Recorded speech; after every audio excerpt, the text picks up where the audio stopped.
shit, so he's done. Yeah. Well, my Lows sister. and volumes down, right? Mine was pretty loud. Oof. I think I'm gonna go like this.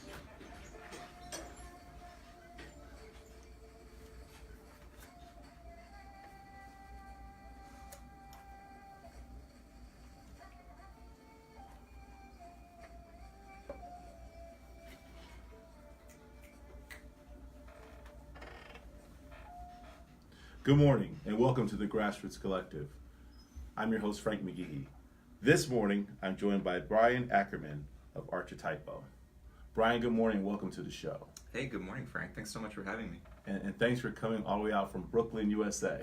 Absolutely. Happy to be here. Got a few friends in Essex County, so always glad to be in town. Awesome. Well, I'm just going to read a little bit about Archetypal so that our listeners, as well as our listeners as well as our viewers can hear a little more. So let me go ahead and do that. Founded in September 2016, Archetypal Media is a boutique media agency and content development company specializing in institutional partnership development, digital marketing, and creative services for nonprofits and cause campaigns. So let's talk about that, because cause campaigns is something that we've learned a lot about in the last couple of years with the administration that's now in office that really has found a way to create campaigns that has changed the narrative of the mindset of our citizens. And Yeah. So let me give you the opportunity to talk a little bit about that, and then we want to learn more about you too, Brian. Sure, yeah. As you probably recall, the fall of 2016 was it felt like a bit of a precipice for the country. We didn't know what direction things were going to take, and a lot of us were kind of assuming a potential extension of the Obama era, at least at the presidential level, through an anticipated success of Hillary Clinton. And at the time, even if that had happened, I still felt very concerned that the success of Donald Trump's narrative was alarming enough, even in its success throughout, particularly parts of the community, white folks that I'm from, that it needed to be explored in further depth. And what came out after the election, and so I was really inspired to start the company based on this concept of archetypes, which is a psychoanalytical concept that basically says that our imaginations are not just vacuums from which ideas come. They are collections of mythologies that we all consume from childhood onward, and that we live out in the patterns of our life, and that our organizations live out, that our families live out. And what was so interesting, if you look at a lot of the interviews with Steve Bannon after the election, he talks about how Donald Trump was very versed in archetypes. This is documented a number of times. And so his election really showed the primacy of archetypal psychology in American political identity and voter turnout. And that was very compelling to me, because I was like, why are those on the left not getting this yet? Mm-hmm. And so we wanted to start a company that would focus specifically on that.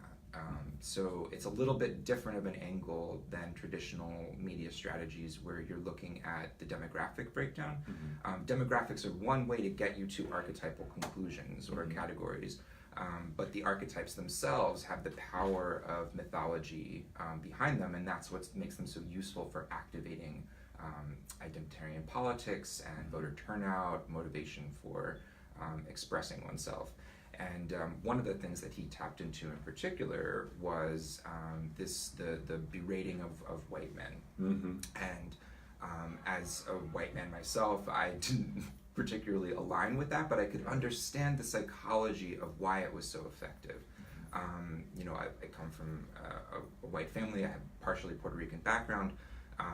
But a number of white men in my family, even those who maybe a few generations past might not have been considered white based on their Italian or right. Irish race, right. They themselves saw themselves as part of this group. And I was like, wow, that is very compelling. I mean, it just took a few generations, and what allowed that? What allowed that was the grouping of certain categories of people as beneath within a racial caste system. And blindness to that, fuels this support for white nationalism, white supremacy. And I see one key strategy to overcoming that, in the long term, as calling that out for what it is. It's the archetypal narrative of the struggle of that community. Got it. And that's not a bad thing, right? Like, we all share struggles. America's beautiful symphony is the cacophony of struggles, all contributing to one another and many times competing with one another. Yes. But at the same time, we can't deny one another's struggle. And I think that was a pivotal archetypal myth of the Trump success story. And what I want to do with the left is pinpoint those archetypal narratives that can equally turn out voters, and also challenge the archetypal narratives of the right. So the archetype that you talk about is really is basically narrowing down to a particular group of individuals that have this common theme interwoven between them, and it can be as granular as Caribbean women, or gay black men, or Latino, blue collar workers. Those are all archetypes, and I would say, even just to start from a simpler level, because sometimes this concept, I mean, it took me a while to get. It's a very new term. Mother, father, those are pivotal archetypes, right? And they come when you say it. We have Mother's Day. We have Father's Day, we have Veterans Day, because these days celebrate the mythology, the heroism, the traditions and power of these concepts. They're concepts. They're social constructs of what a lived experience is, and it's the use of that personal energy in a particular way through motherhood, and we assign all of these values, behaviors, traditions to motherhood, to fatherhood. And we don't realize how much these archetypes actually control us, rather than us controlling them. We like to think of them as things that, oh, well, I have this identity, but no, you're living out that identity. And that's why I was shocked to find in my own family, for example, it felt like everybody had been brainwashed with the Trump thing, but I was like, oh no, they're responding to what they hear to be truth. And that's the most motivating thing in the world. Of course it is. Right. And what he was doing, and correct me if I'm wrong, he touched a button with those particular archetypes. Yep. And they said, wait a minute, that's exactly how I feel and how I think, but I've heard no one ever say that before. Yep. So now, okay, I can relate to this person because he understands me. Fascinating, and you're right. I mean, when you think about it a little bit, in the background, you see a little bit of that as well. The whole "Make America Great Again." Yep. This a couple of days ago, I just watched the Black Klansman, the Spike Lee movie. I haven't seen it. How was it? It was really good. Yeah. And he did a great job of a direct correlation between, modern day, and then the story, which is based on a true story about what happened in Colorado Springs with the African American undercover officer who infiltrated the KKK, and some of the narrative he showed there's a direct correlation, but it kind of had been embedded, and then to your point, the archetype that was Trump basically resurrected, comes alive, and now it's stronger than ever, coupled with social media and everything else. Exactly. Yep. Exactly. And that story of resurrection is so powerful. I think the mythology of Make America Great Again, there's a lot of literature now talking about how one essential media tool or narrative tool for fascists to take over is to create a false mythology that's based on an imagined history.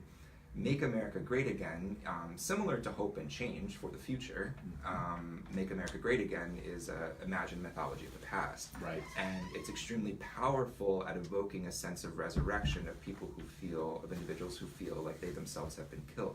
And demographically speaking, I mean, the data shows that white men are killing themselves. I mean, they're dying. It's the only demographic group that is experiencing a life expectancy decline. That's very alarming. I mean, these are not things that anybody who cares about disparities should write off, right? Like, this is a very important thing, and I want to engage with these issues on a public health basis, but also on a social basis to understand how do we figure out a positive way to integrate the white male archetype into a progressive American future.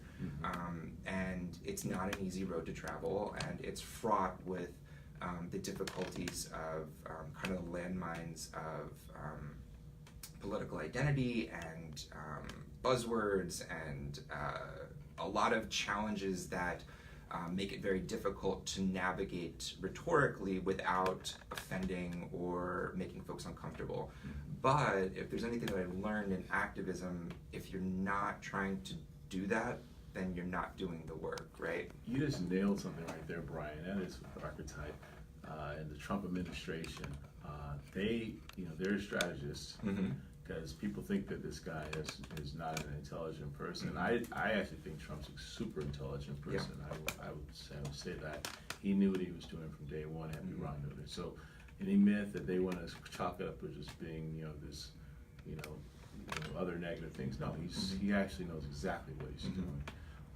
And that being said, when he touched on certain things that really nailed it in terms of really raising that mindset.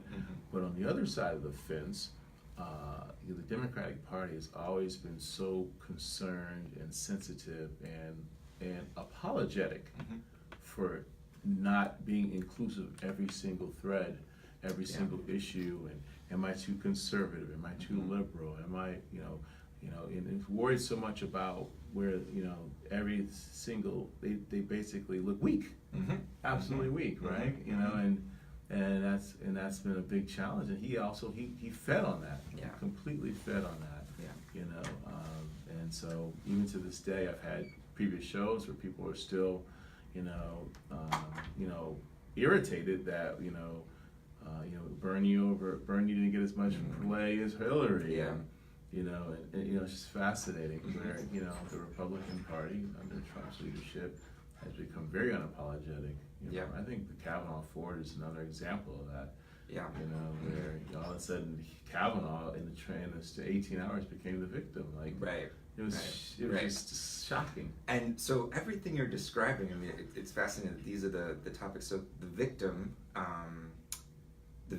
I think, so that's an archetype, right? There's a power in victimhood, and not to diminish victimhood, but there is a power in the victim identity. It's just a form of power. It's a tool like anything else. The Democrats, so I'm gay, I identify as gay, queer, so does my sister. She co-started the company with me. The power of the victim is immense and has been pivotal to the rebranding of the left in the United States. And I have personally benefited from that because when you grow up, I grew up in Florida, suburban Florida. Oh, wow. Outside of Tampa, Oh, wow, that's, I went to mostly Catholic schools, and it's certainly not the experience of being a person of color. I'm not comparing the two. But I did have the experience of feeling like an outsider in a world where I was told to be an insider. And it's really scary. You constantly feel under a threat of social survival, right? When you know there's something different about you that makes you a threat to the tribe. Right. And I think what happened, so I graduated from high school, I went to college in Washington, found this whole network of people who were like me, who wanted to have an influence on positive change, but who also shared that victimhood in their tribes from where they came. And a lot of people coalesced, and we saw this particularly in the Obama campaign. It was, and I wouldn't characterize it broadly as a march of victimhood, but it was definitely a shared victimhood across a coalition of individuals who felt excluded from that mainstream America on an archetypal level. And that was very effective. And Obama offered us a chance to say that our victimhood does not limit us as much as it propels us to create a better country. Absolutely. And that was an extremely motivating message, and I think that that's the reason that he won. Interestingly, did you watch the Kanye conversation with President Trump? I did not. Oh, I highly recommend it, because Kanye, I mean, I'm not personally a huge Kanye fan. I think he's brilliant, he's a genius. But in recent media developments, he's been very upfront about being in support of Trump. Mm-hmm. One of the things that most caught my attention from his conversation with President Trump in the Oval Office was when he said that Hillary's slogan was "I'm with her," and that didn't resonate with him because he wants to feel masculine, and he wants to have a father figure to look up to and to identify with, and that really stood out to me, because I was like, if we look at the 2008 2012 kind of the coalition of victim identity rebuilding or building a new America. Yes. 2016 was "I'm with her," which was, we could say, the grander archetypal feminine, that value system, the mother archetype, versus the father. And this is, abounds in literature and our discussion of politics. The patriarchy is a big term that everybody throws around. And what that characterizes is a social structure in which the overbearing father, or potentially abusive father, is the one that dominates, the household. Exactly. Yes. And one of the biggest predictors for potential authoritarian leanings in the public is how you think a family should be structured. Do you think it should be run by a powerful man? And that shouldn't be a surprise to us, but it's extremely important that we look at that, because it also means that we think about our country as a big family. And that's not a bad thing, but we can have very dysfunctional families, right? But in the 2016 election, the "I'm with her" category, I felt like I am with her. Right. Because I was like, who has defended me? It was women. Women protected me from men who felt like I was a threat because I didn't fit into the tribe. Got it. And I grew up with so many girls and women friends who were my protector and were my defender, and they included me. And they gave me entree into a world that was kind of dominated by men, because men wanted women's attention. And it worked, right? It's kind of a good partnership. Yeah. But geographically speaking, it's a terrible strategy, because all of us are concentrated in these small places, and it's very difficult to turn out the vote. So I see kind of these 2018 elections, and in particular the Brett Kavanaugh hearings, as the continued manifestation of that archetypal battle between that archetype of the masculine energy versus the feminine. And it's not to say that the feminine energy is always good or always right. Like, I mean, there's a terrifying proposition, right, that we could indict somebody on the basis of an accusation without any type of evidence. I completely supported Dr. Ford in her coming forward, because this is a Supreme Court justice for life, and it's not a criminal case. It's just talking about whether or not he's fit for that position. Right. But I thought that it threw the archetypal narrative into critical relief, especially right before the midterms. Because it threw that struggle right back at us. And if you'll notice, that definitely encouraged GOP turnout, because they said, hey, this is activating me. You're attacking me. Yes. And my future. Sorry. Right there. In fact, and to that point, when he, when Dr. Ford came forth, I remember Trump saying, that it's a scary time for white men. David Hope press conference, and I remember, in my corporate life, having a conversation with someone, obviously, no disclosure here, at a high level of the corporation, in the restroom of all places, saying, man, with this Me Too movement, I'm afraid to hire a woman. And I was sitting there, just listening, like, understanding that archetypal, that narrative, because here's a white man saying that, man, it's like, do I ever hire another white woman, because, what if I accidentally brushed against her or whatever, is it going to be one of those situations? So, which is interesting, because I was like, no, you hired the most qualified person, I don't care what. But this is the mindset of the archetypal that's dealing with this, and then of course that transcends into this Ford Kavanaugh situation. So in 2020, which is just, I hate to jump over 2019, but it's coming, and we've heard rumors about Elizabeth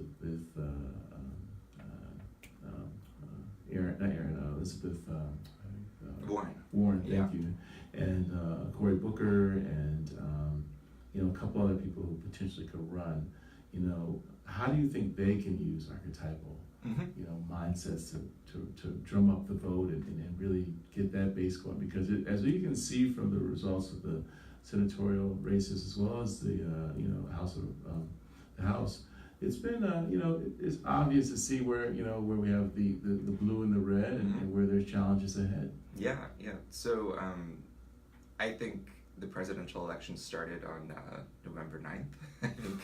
I think we're well into that already. Folks are going to be going to Iowa shortly.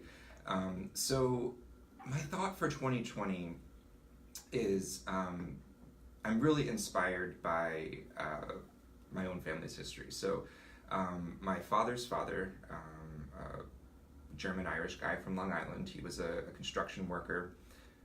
He used to call any slightly effeminate guy Nancy, so I don't know how we would have gotten along. I don't know if he would have particularly liked me, but he passed away when I was younger. But I came to find out, in my particularly politically active days in my early 20s, that he used to shut down job sites as a union organizer. For beer, he would tell the man, you're gonna obey what we're saying as a group.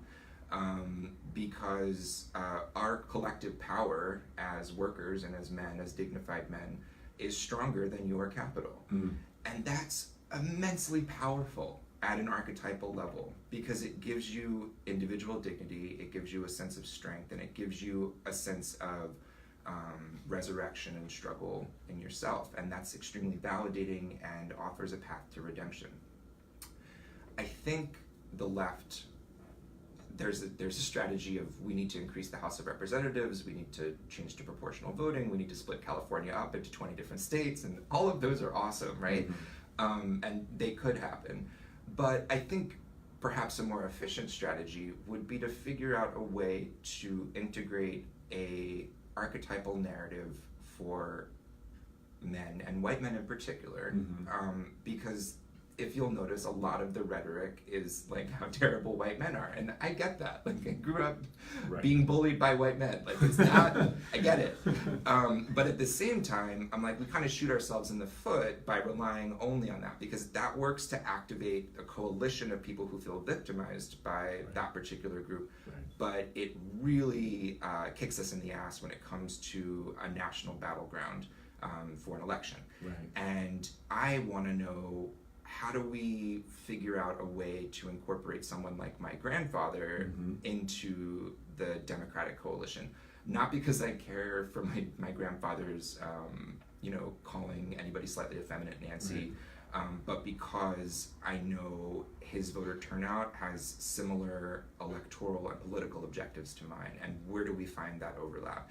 And that's an archetypal struggle that's happening within the Democratic Party right now. There's this debate of, and it goes upward too. How do we cater to Wall Street and bankers while at the same time trying to be progressive and socially just? But the truth is, poor whites have so much more in common with every other victim in the Democratic coalition than we talk about. And we waste a lot of time ignoring those commonalities. And I'm not saying that's anybody's express intention, but we know that it works, and also that it's very important that we move past the color blocks that have so long defined American politics, including the Democratic Party, which has an extremely terrible racist history, of course. Yes, it does. And that's a good point. And they've taken African American votes for granted, and to a certain extent they still do to this day. Let's be honest. And Brian made a good point, because when you talk about the archetypal narrative, when I have in my free time, and I use quotes here for those who are listening. Copious free time. I study certain political leaders, and I also look at certain shows. I like a lot of the Frontline and PBS shows. I go back and look at those shows and watch them. And actually, there was one 60 Minutes about 2 years ago that I kept on my DVR, if you will, and it was about Ohio and voters in Ohio and how they're going to vote versus Hillary and Clinton. And where the Clinton strategy just missed the boat was this blue collar, Ohio town where, they didn't care about, race or sex. They were about their jobs. And she just could not, her message just fell like right off the cliff. Like it just did not resonate with them. And many people voted for Obama. And some things were going better, some they weren't. But both of those cohorts, they were like, no, I can't relate to this person. She does not talk to me, so I'm not with her. You know what I mean? I'm not with her, And these are men and women, white blue-collar men and women predominantly. So, Brian, let's take a break. We've been talking for a while. This is a great conversation. Yeah. So I told you we'd be rolling here. Yes. This is the Grassroots Collective. I'm your host, Frank McGehee. This morning I'm joined by Brian Ackerman of Archetypal Media, and we'll be right back. Broadcasting from East Orange, New Jersey. 30 minutes. So much fun. Wow. Yeah, I looked at it. Oh my God. I didn't even look at it. Realize it. Yeah. Take your breath and you got to talk about yourself, tell a little about yourself, whatever you want to talk about, and we'll go from there. Excellent. Thank you. Thanks so much for the opportunity. I really appreciate it. No, thanks for coming. This is great. Yeah, this is actually very fascinating. We should talk even more offline. There's so many things that I just, I was talking about. I've been using this theme. It's like Democrats are so apologetic. And it drives me nuts where you have the Republicans are unapologetic. They stay on their and I'm not saying, that it's right or wrong, but I respect that, you know what I mean, that they stay on narrative. You have to respect the effectiveness of it. Exactly. Yeah. It's like they're on point, and they also, fall in line with themselves, where Democrats are always pushing, it's like they're fighting over that last piece of cake, where the Republicans are like, well, you got a piece of cake, and we're going to have a new. Yep. I think that makes a lot of sense, And do you see this play out at the local level too? These are archetypal questions. A little bit, I do. Yeah, I do. Try to touch on that a little bit.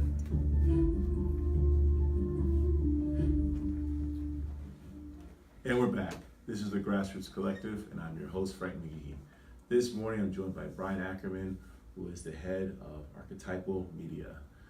Before we went to break, we were talking about the influence of archetypes and how they can win an election, change people's mindsets because of the direct correlation between touching on buttons to make a person or voter say, oh, I can relate to that. That person speaks to me. And how the Republican Party has been very instrumental in leveraging this type of strategy to really drum up support and their voting and get it going. So 2020, we were talking about what the Democrats need to do and what they better do quickly because Iowa's coming right around the corner. Yeah.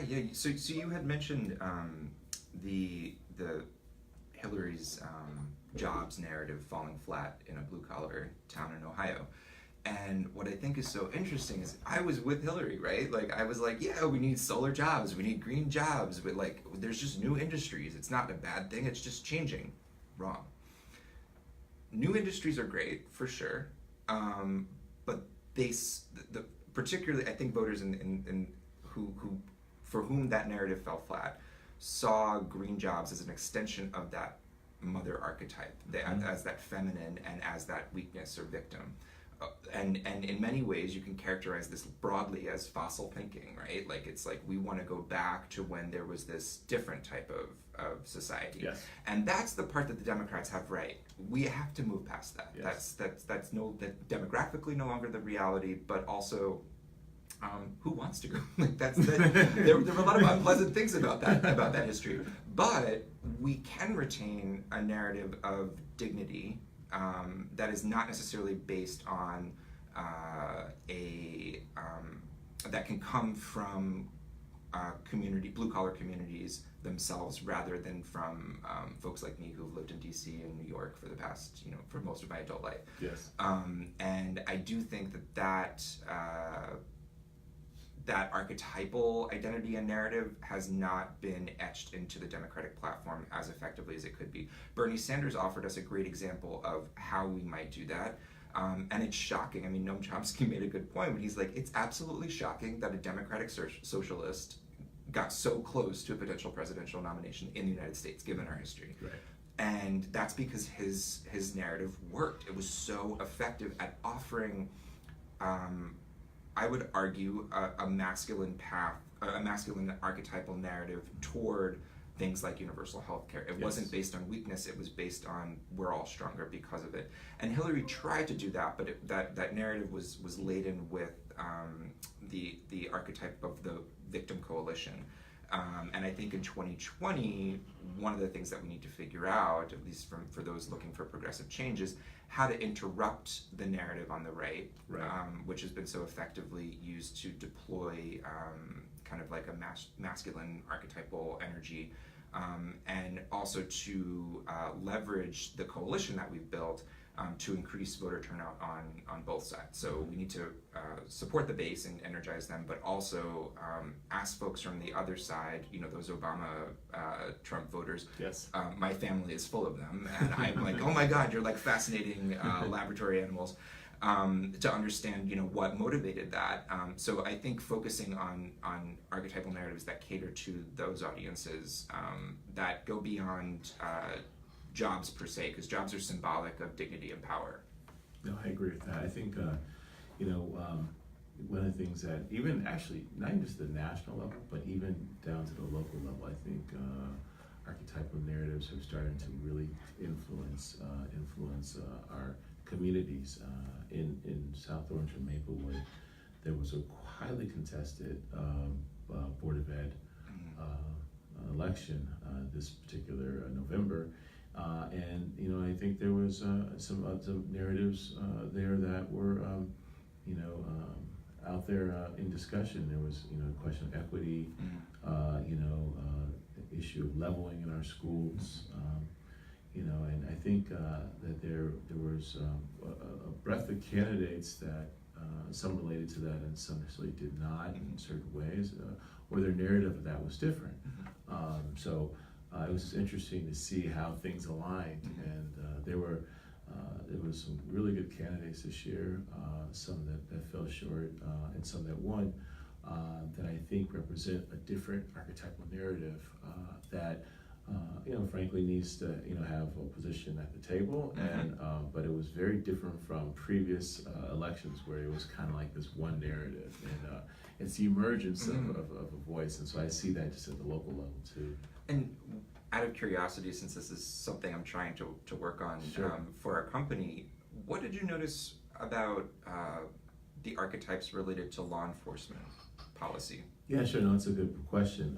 What we've noticed at our level is that there is an archetype that, like, our law enforcement is against me.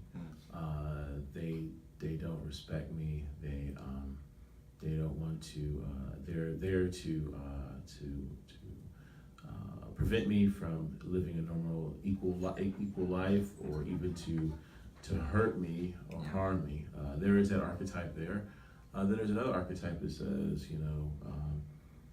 I love our law enforcement. They make me sleep comfortable at night. Everything they do is amazing. Blue Lives Matter. Yeah. We have that archetype, and then there's probably a third one, which is kind of like probably the majority, at least, in our community, where it's just like, when I need you, come, and when I don't need you, just be in the shadows. And I think those are the three archetypes that exist in our community. And the one that's, and I think the one that's most vocal right now is the first, in terms of thinking that, we had an issue in 2016 with some of our former leadership, as well as some other officers, that was very abrasive and really rocked our community. And so once we were able to get the support from our prosecutor and to the state level and our county level and do some things, we were able to take action and really kind of change the narrative of our police department from top down and bottom up and a little bit in between. And it's a continuation. It's when you make change, something that's been some way for several years, decades, if you will. It takes time. It doesn't change overnight. And I think most residents see that, and I think some are based on that archetypal mindset of on a national level, or even a national level, I guess is the best way to say it. I think they're still a little bit reluctant and a little bit hesitant to see the changes coming. But when you're close to it, you see it. Yeah, it's happening, and but it takes time like anything else. Yeah. Well, I think that those three kind of archetypal categories that you described articulate so well what communities across the country feel about law enforcement. And one of the things that I noticed, I grew up in Clearwater, then I was in DC. DC, so Clearwater, Florida was it's considered by the census to be one of the least segregated cities in the country. And that was 100% not true from lived experience, but I guess relative. And then I got to DC, extremely segregated along class and race lines. And I was arrested in a protest for, it was to increase global AIDS funding and to change sex education policy in DC. And that was my first real interaction with the police. And oh man, I did not like it. It was very, very negative, just by the way that I felt treated, the way, and I don't know what I was expecting. I mean, I was getting arrested. It's not supposed to be a pleasant experience. It's not like going to a hotel. But at the same time, I was like, taxpayers paid these folks to do this job. So why is the citizen put in this position? And I was stuck with that question. A few years later, my brother went into policing in Florida, and we got into a lot of heated arguments about kind of his indoctrination into the police force and what that meant. He was put into high-need communities, as they're described by law enforcement agencies.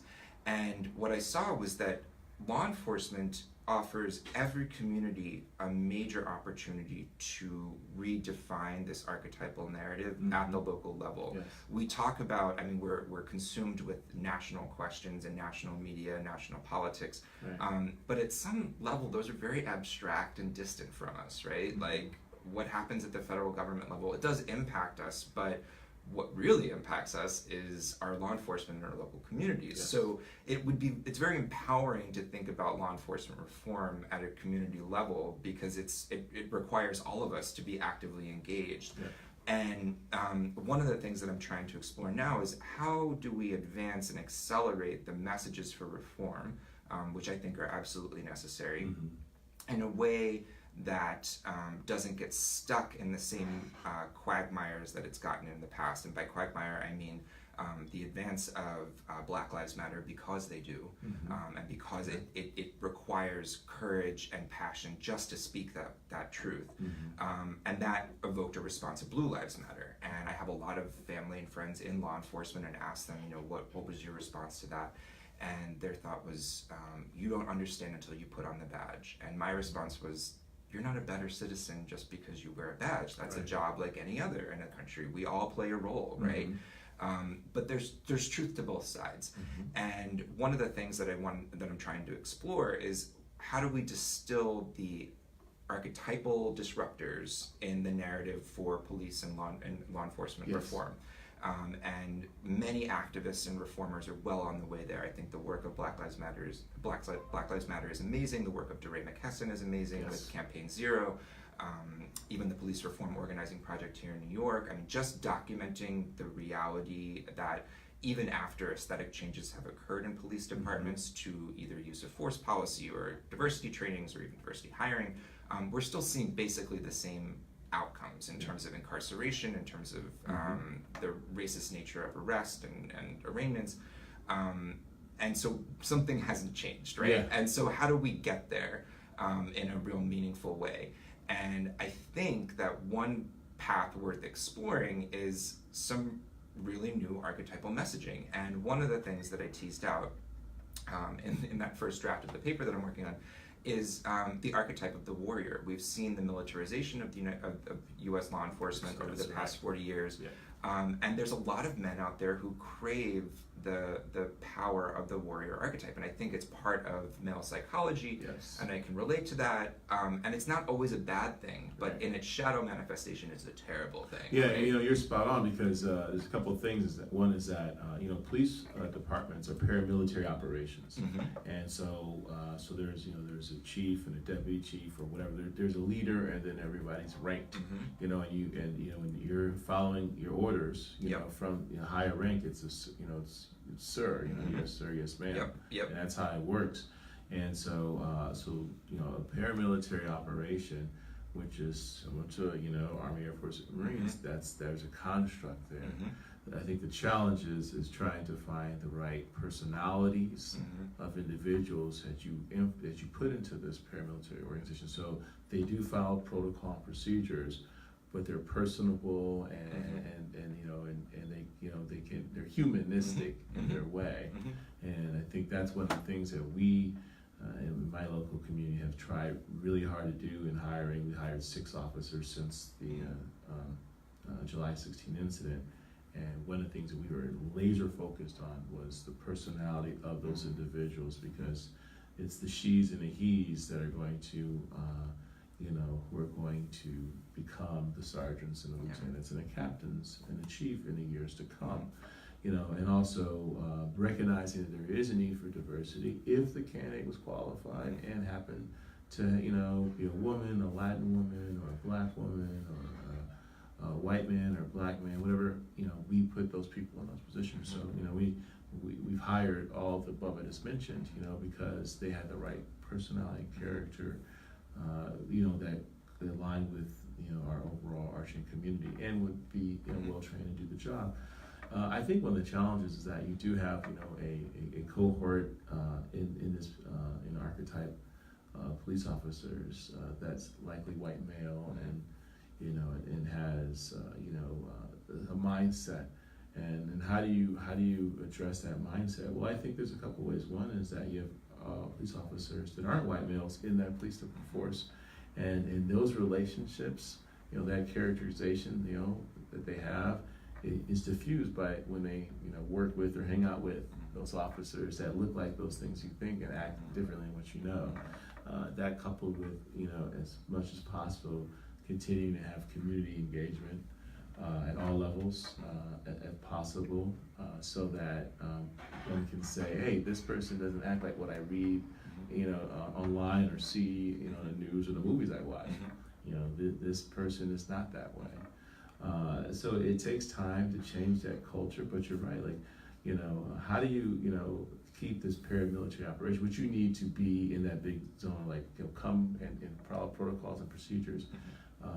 I have families also in law enforcement, and and much more abrasive probably than what we have in our community, where there is physical and there's gunfire and things like that, and thank God he has the mindset well, because he has the right persona where he doesn't associate anything related to either what happened previous night or 2 nights before, or haven't been any stereotypes that are disseminated in our media. And I think that's so important, because that can help shift, from a communal perspective, because the community sees more officers like that, white, black, male, female, whatever. I think that helps change that narrative. But we have a way to go, and it doesn't help with the macro where you can always every day find an officer or two just basically abusing their power and not to serve and protect in the way it should be done. Right.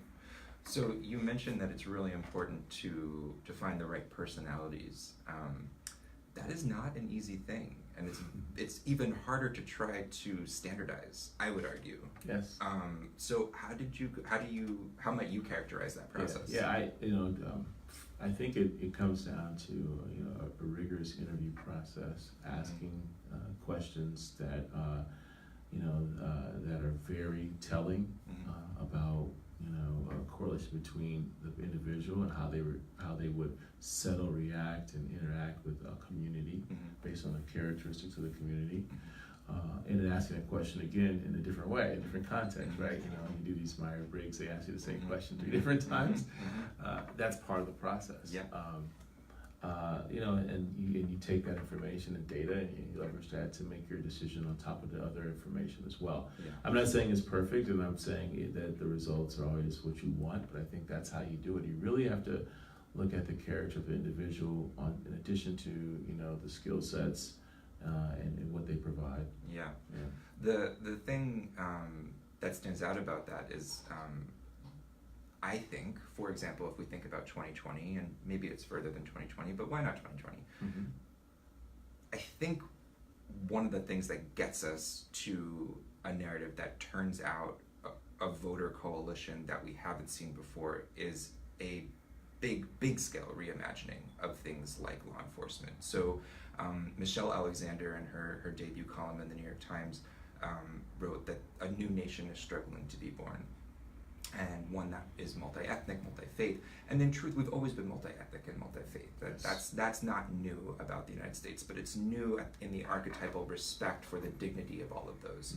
Mm-hmm. And that's very exciting. And I think everybody most people in the United States can coalesce around the idea of constructing that new nation. Mm-hmm. And we've gone through iterations. This is not something, we've done this a bunch of times in American history. Yes. And it's very exciting. That's what the democratic process allows. It's a release valve for change.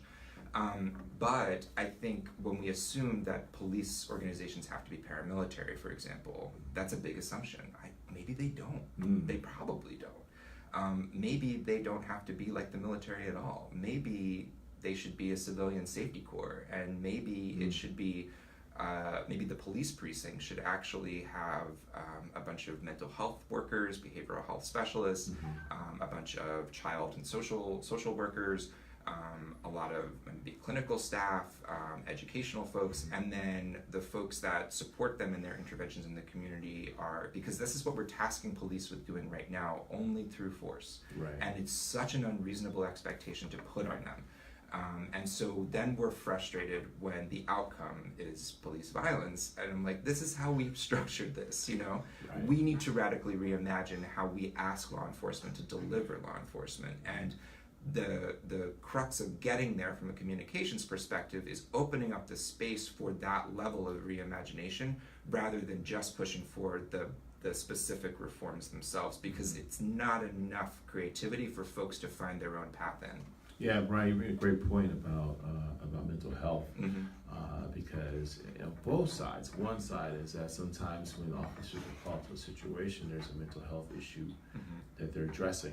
Why it's come to that point, and when you don't have full mental health, you're rational. Theoretically, you're not as rational as someone who does. And then also the mental health of the officer when she or he comes home. And they're at an elevated level, depending on their community or environment. And how do you shed that, for a period of time and come back to bring, the person at the coffee shop, just hanging out, or your kids, or your significant others, whatever the case would be. How do you, it's not like a light. I'm sure it's not a light switch. How do you do that? And you and I both have seen that. I would argue, based on our families, like when you're hanging out with your brother, and he's been come off a shift, and he's seen some things that you and I theoretically don't see every day. It's very humbling. Very. I mean, he's gonna, how does he relax, or forget about it and play with the kids at the playground, when just 8 hours before he saw something that is. Unfortunate, disgusting, scary, and the violence or something. So that mental health is important, having that. We have in our community, we have like chaplains that are now part of our department, and they're there in all denominations to interact. They're throughout the police department, and they're there to have the opportunity to interact with our officers at the time of need, when they do run across situations that are very traumatizing for them, and also we do a lot of training. One of our captains has done a phenomenal job of increasing the training for de-escalation and other things as well to help our officers. Brian, we're getting close to I can't believe it. 2-minute warning here. Unbelievably, we've been having such a great conversation. I want to offer you an opportunity to talk to our listeners and viewers and talk, take this time to talk about the organization, how we can help, websites and anything, and then I'll wrap it up. But I wanted to say in advance, thank you for being on the show. This has been fascinating, and I'd like to have you back if the time permits, maybe in the springtime, if you're interested, and we can and we can just go from there. So thank you, and Brian, you have the mic. Excellent. Thank you so much, Frank. Well, I really appreciate being here. To learn more about our company, anyone can visit www.archetypalmedia.com. It's ARCHETYPAL media.com. My sister and I run it in collaboration with our colleague Tisha Carter, who is our social media director, who does a wonderful job. And we are looking forward to publishing quarterly white papers on these questions to support activists and reform-minded folks in coming up with new messaging that creatively maps to the archetypal realities of the American public. So we look forward to collaborating with researchers, activists, reformers, local government officials, and the like. Well, Brian Ackerman, thank you so much. And thank you everyone for listening this morning to the Grassroots Collective on 95.9 FM, WZYE. Have a great week.